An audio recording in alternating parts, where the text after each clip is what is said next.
ngayon sa ating pong pangunahing balita, pinamamadali po ni Pangulong Marcos Jr. ang binubuo ng Code of Conduct sa South China Sea. Sa kanya pong paglahok sa ASEAN Summit sa Kuala Lumpur, Malaysia, inikayat po ni Marcos Jr. ang mga miyembro ng ASEAN na bilisan na ang pagbabalangkas sa Code of Conduct.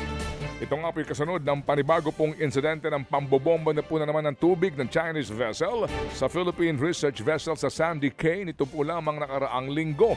Sa pareho pong sesyon ay nihayag din ng Pangulo ang kanyang suporta sa posisyon ng ASEAN na huwag palagan ang pagpapataw po ng dagdag na taripa ng US sa mga import. Matatandaang 17% ang ipapataw dapat na taripa ng US sa Pilipinas at mas mataas pa sa ibang bansa sa ASEAN. Pero ito'y ipinagbaliban muna ng 70 araw ni Trump mula Abril. Bukod sa issue po sa taripa at South China Sea, iginit din po ng Pangulong Marcos Jr. ang kahalagahan ng tugunan ang problema ng climate change. Bukod sa mismong summit, nagkaroon din po ng pagkakataon ng Pangulo na magkaroon ng bilateral meeting kasama ang mga leader ng Laos, Thailand at Vietnam.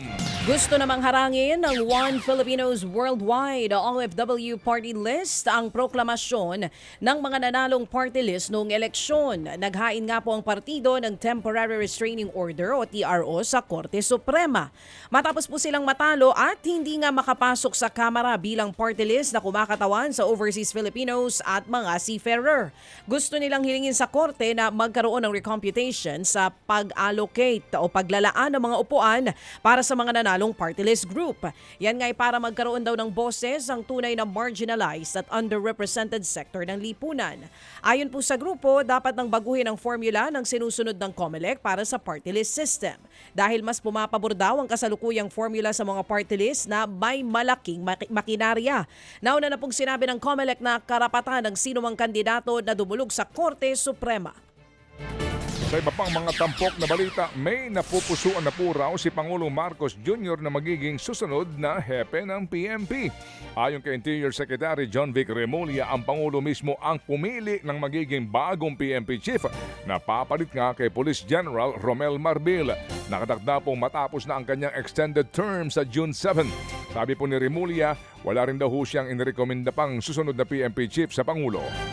Samantala, naaresto naman ang kapwa-akusado ni Attorney Harry Roque at Cassandra Leong sa operasyon po ng iligal na pogo ng Lucky South 99 sa Porac sa Pampanga. Naaresto po si alias Marlon sa isang operasyon sa Mabalacat City, Pampanga.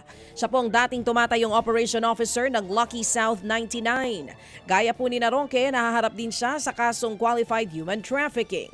Sa ngayon, hawak na rin ng mga polisiong habang itinuturing namang pugante si Roque na nasa Netherlands pa rin hanggang sa ngayon. Balak po naman na humingi ng permiso po ng DILG sa ICC para makapanumpa sa kulungan si dating Pangulong Duterte bilang bagong mayor ng Davao City. Ayon kay DILG Secretary John Vic Remulla, required sa mga nanalong kandidato na personal na makapanumpa.